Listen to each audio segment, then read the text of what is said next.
So right now it's very en vogue to take the sort of presupposition that men and women are the same and that there are no inherent differences. And I think that leads to crazy making.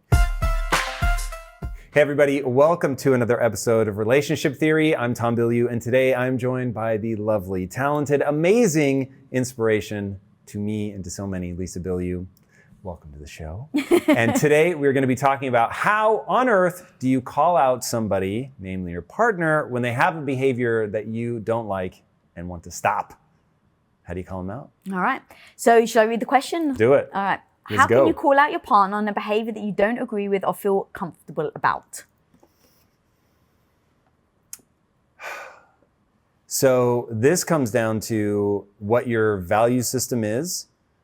I advise people to have a value system that is effective, meaning you have a goal. Your goal is to have a thriving relationship that lasts for a very long time. All right, so now we're talking about usefulness in that context.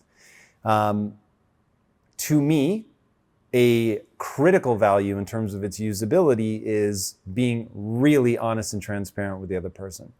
And the reason that I believe that is there are going to be times, one, trust is just everything. And then two, you need to be able to say something that they're not likely to believe and then believe you, because so many times when it was really hard, you said that hard thing.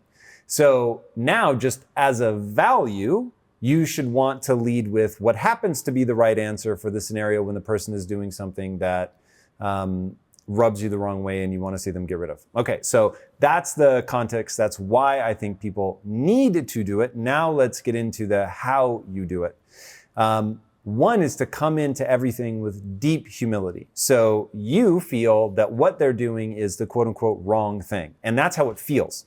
Like you see them doing it and it's like, how can they be doing that? Like if they saw, because you don't even think if they saw the world the way that I see it, they would never do that. You just think, how can they do that? Right. Like this is so crazy. Because you think that they see the world the same way you 100%, do, so you don't consider. Because you think the way you see the world is objectively true. Right.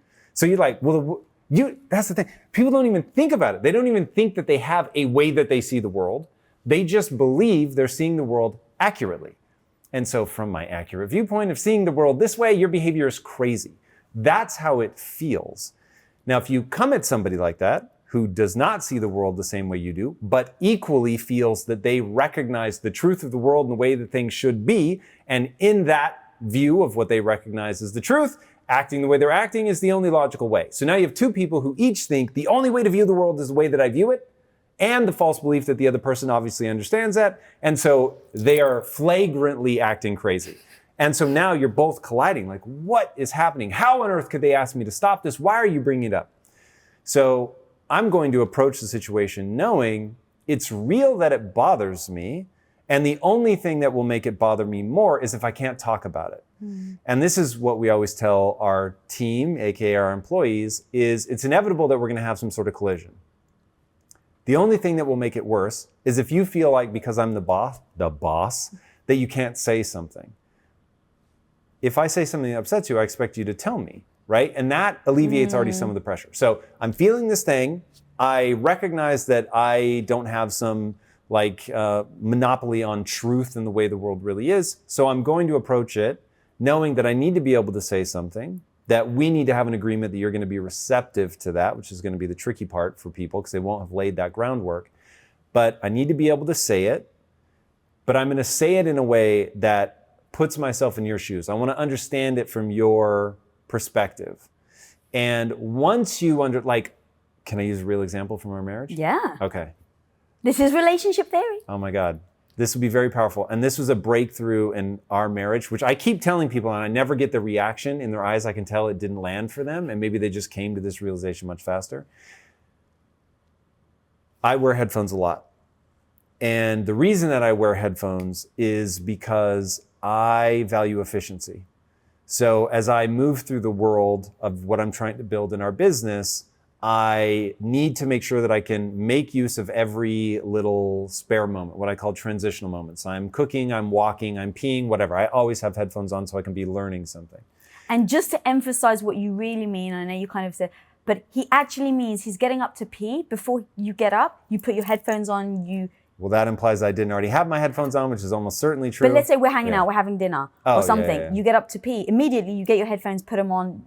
And I'm literally, it's 45 seconds. Like, and you're like, yeah, but that's 45 seconds I could be learning. And if you've pre-selected the thing, which of course I have, it's literally on. Exactly. And so maybe 7 seconds of that you lost to putting things on. So anyway, you finally made me realize that makes you feel like you hit some sort of invisible barrier when you see me and you just want to make a silly little comment. So from my side, hey, the world is this way and it's all true and all of that. I'm like, every moment matters. This is Monday through Friday. This is deep efficiency time for me. She knows what I'm trying to build. She knows how much energy it takes.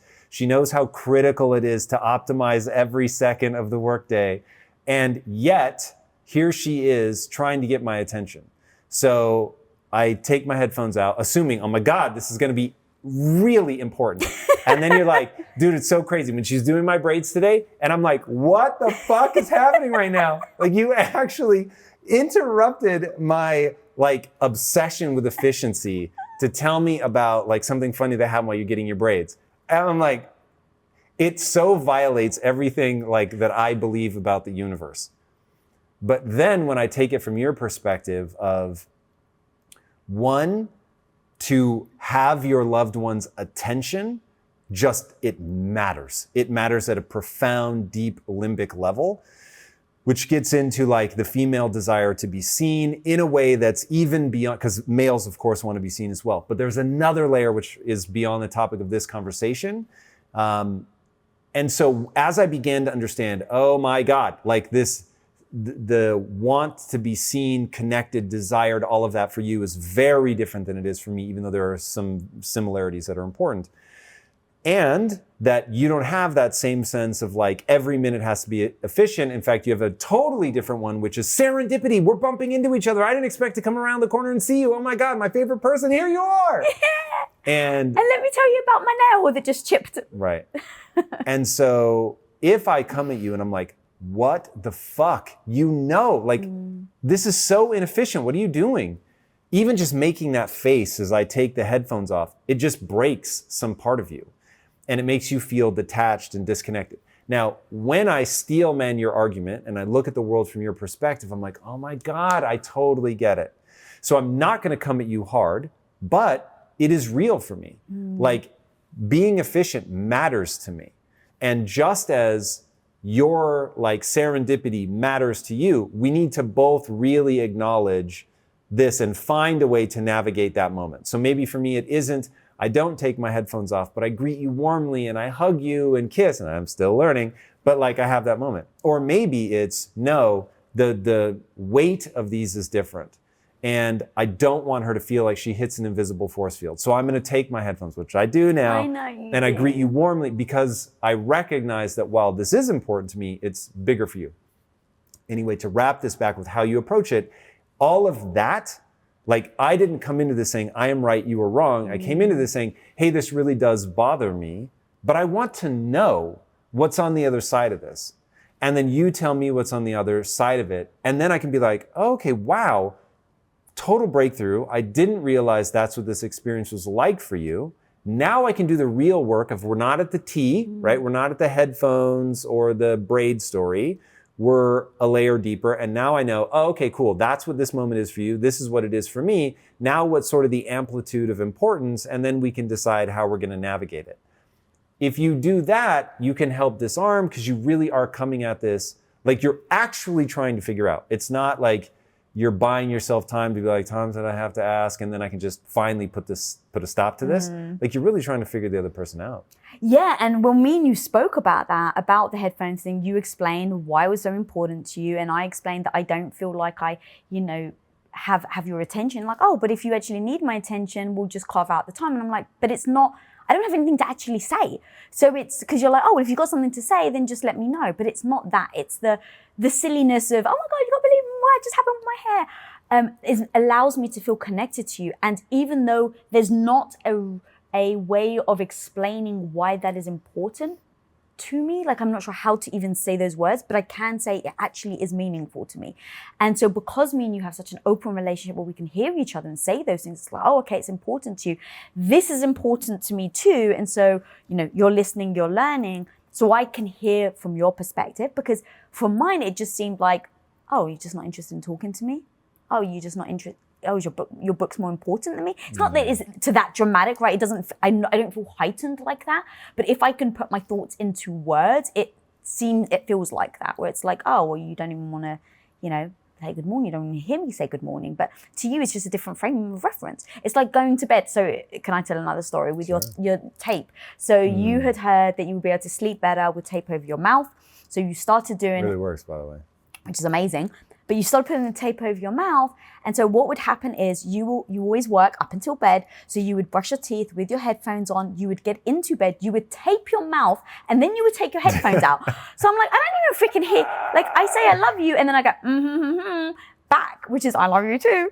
And that started to bother me. Now for you, it didn't even dawn on you. But because we've had a relationship and we've built a relationship where as a promise, I have to speak up. I have to say that this is bothering me. And as a promise, you need to hear me. But then we have to have that debate and the discussion about why it's important to you and why it's important to me. And now it's just like, babe, I really do want to hear you say, I love you. Good night. Because God forbid you didn't wake up the next day.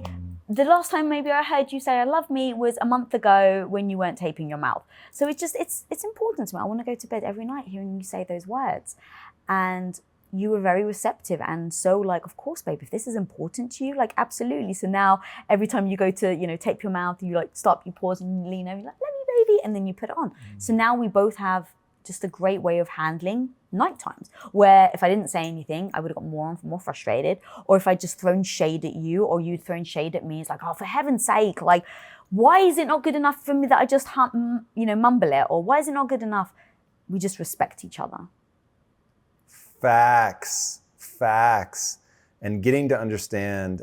So right now it's very en vogue to take the sort of presupposition that men and women are the same and that there are no inherent differences. And I think that leads to crazy making, because you're just going to eternally be confused. So not only are there individual differences between everybody, but now you also have like just sort of baseline differences. Now, obviously the sexes have way more in common than they have, that are out of sync, but understanding the parts where it's like, oh, by default, this is sort of your natural approach. And by default, this is mine. Okay, that creates these areas of friction. And that I think is really, really important for people to hunger for, to understand better and to know nobody's trapped by the sort of, broad strokes of what is stereotypically true. But it's really helpful to understand, like, okay, now I understand. For instance, never, ever, ever in a million years would I do a little wiggle dance to get your attention. Wouldn't even occur to me. But you'll do that to me. And once I finally understood what that was, I was like, oh my God. Like, I fully understand what that is. Like, you want my attention and you like the way that it feels for me. Obviously, this is in a safe, loving relationship, but within that context, you like to, be found attractive. And because that doesn't make my radar, like, I like to be found powerful. That fucking stokes me out. If you came in like, oh my God, your muscles, right? Then I'm just like total putty in your hands. And so recognizing those things is extraordinarily useful. So approaching each other on that, just recognizing, okay, there's probably just a slight shift to the left or to the right in terms of how they perceive this moment. And so I'm going to come in open, wanting to understand. And that is how you pull this off. Ultimately is understanding, wanting to understand, and approaching it with that sincere desire is how you call out behavior you don't want to see more of, but doing it in a way that is coming from a place of wanting first to understand. And then you can negotiate. And then it brings you together. And speaking of things that bring you together, if you haven't already, be sure to subscribe. And until next time, my friends, build a beautiful relationship. Peace out.